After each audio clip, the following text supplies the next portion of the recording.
everybody. Welcome to Poet. This segment is hosted by I, Thomas M. Caddison, who is filling in for Robert Dunn. Robert Dunn is away for, pardon the pun, medicinal purposes. So, we're all hoping he'll be back later on, and I'm sure he will. Today we got a very interesting show. We have two excellent poets, and Gabrielle LeMay and McDonald Olson Ho. And I'm sure you're really going to enjoy each other. So, with that, let's turn to Gabby. Gabby Thank you. is a wonderful poet who I've had the fortune of knowing for a while.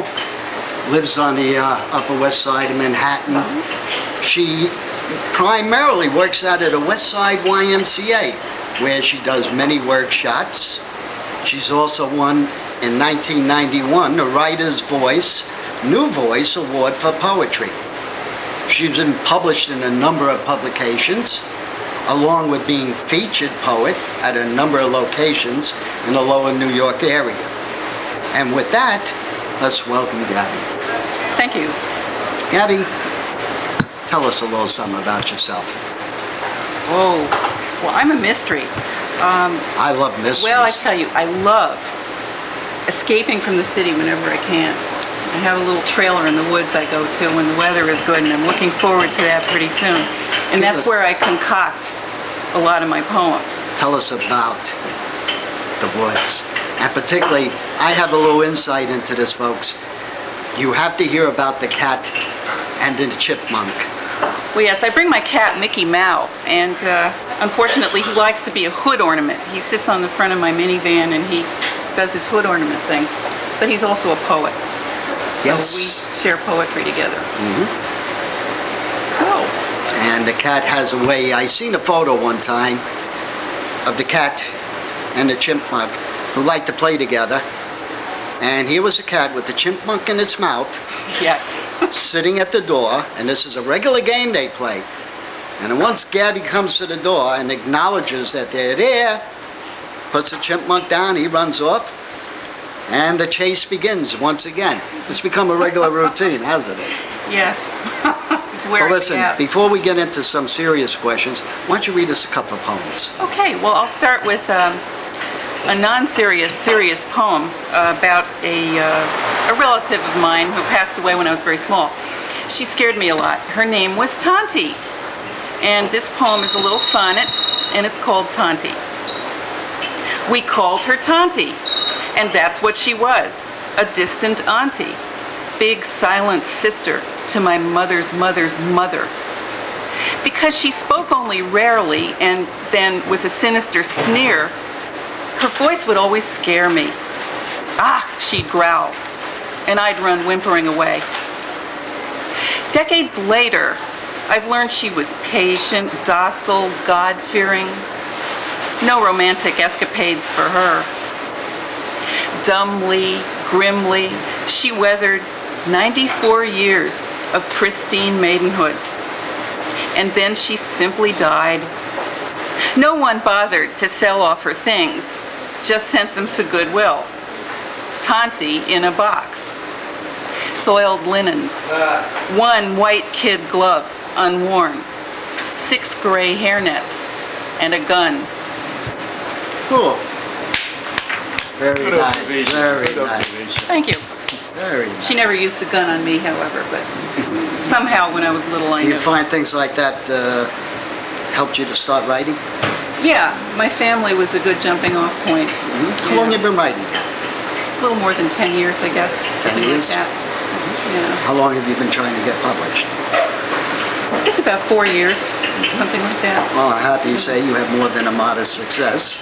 Oh, thank you. And trust me, folks, I have the list here, and you could always find out about us by calling Poet to Poet. Another poem, All right. please. Well, this is a poem that I came up with one day looking out at 2 birds, 2 cardinals that seemed very much in love with each other. And I thought, gee, if only people could love each other as much. This poem is called A Trick of the Eyes. Looking out the kitchen window through my LL Bean binoculars, I see in garish close-up a pink plastic hair curler lodged in a clutch of dried leaves on the garage roof. Panning down, I pause where a small female cardinal preens, flaunting her dowdy browns in a woody bush. And just as you, from behind me at the breakfast table, tell me that tonight you will be out with a client quite late again, don't hold dinner, a male cardinal stabs across my circle of vision and settles on the branch beside the female. She's his female. I know this not so much by how beautifully they complement each other. He with his flagrant fire engine color dissolving into earthy brownish black. She with her modest khaki drabness dipped in a warm rose bath. Not so much by that, but more by the way they dart about together on their branch, bobbling, fluttering, huffing out their feathers, pecking at each other, never losing touch. Entranced, I'm startled when you kiss me goodbye from behind on my neck. I wheel around and I bang the binoculars down, and it must be a trick of the eyes. But as I see you here in close-up, I see that you are really not close to me at all. You're even more remote than the curler and the birds, albeit captured by a harsher sort of magnifying lens. And I see quite clearly, for the very first time, that the garage roof needs cleaning, that cardinals travel in pairs, and that I don't give a damn and that you are lying. All right. That's telling him. You laid it right on the line. Laying it on the line. Tell us a little about the workshops that you've been involved in. Well, I started, I guess it was about 10 years ago. I'd been writing a couple of years and I just didn't know what I was doing, and I signed up for a workshop with Nicholas Christopher and I got in. And it went on from there. I had workshops with Brooks Haxton, Elaine Equi, David Trinidad. They all gave me something very valuable. You know? Now, don't mind the noise, folks, because we're in a place called A Poem, a wonderful cafe that sits on the corner of Elizabeth and Prince. We're on the borderline of Soho and Little Italy, and so occasionally we are going to hear the machines go on, so bear with us.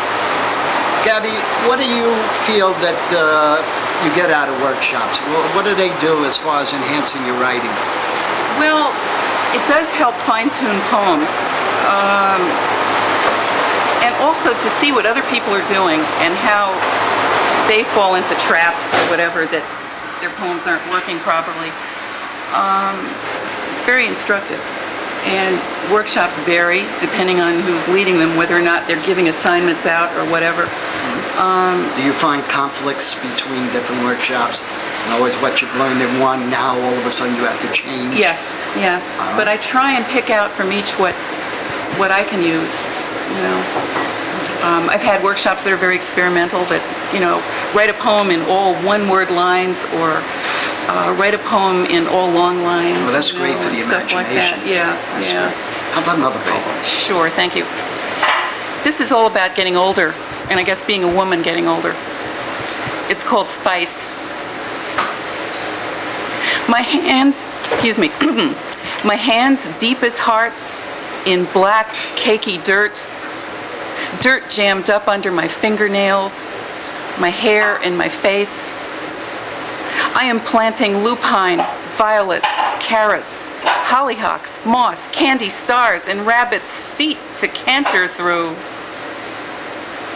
What was his name, that quiet bay gelding I rode the autumn I was 6? My legs did splits on the saddle top.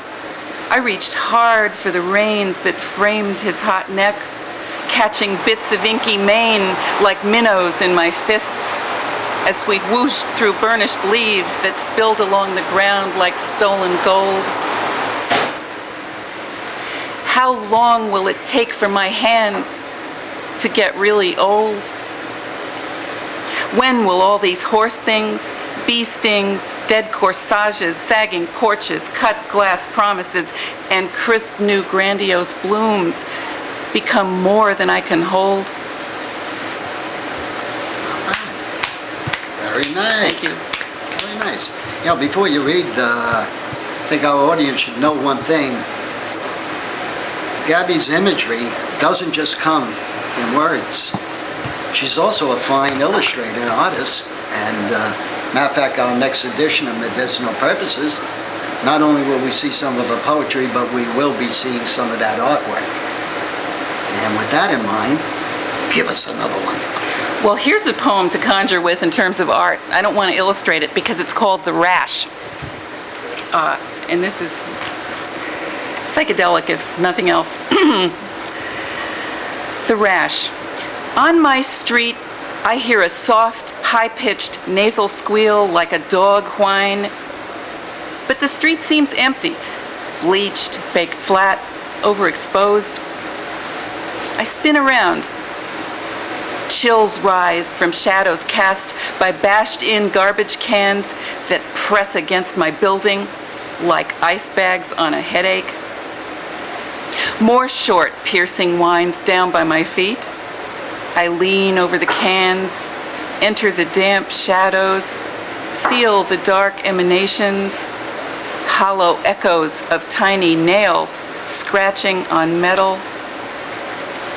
A river rat, sprawled on her back, fills a greasy crevice, her sticky pelt pulsing with her struggling pink ratlets, each a diminutive naked clone of her.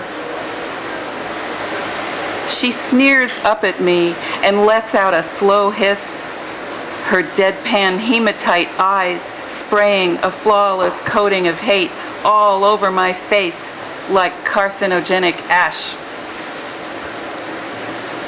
That was one mad rat. Oh, you can say that again. Gabby, I want to thank you for being on the show with us today. Thank you. You know, I really enjoyed it. You're a pleasure to listen to. Thank you look very at. much. All right? And we have more for you yet, folks. We're going to take a little break, and then we'll be back with Mac. And see you in a few.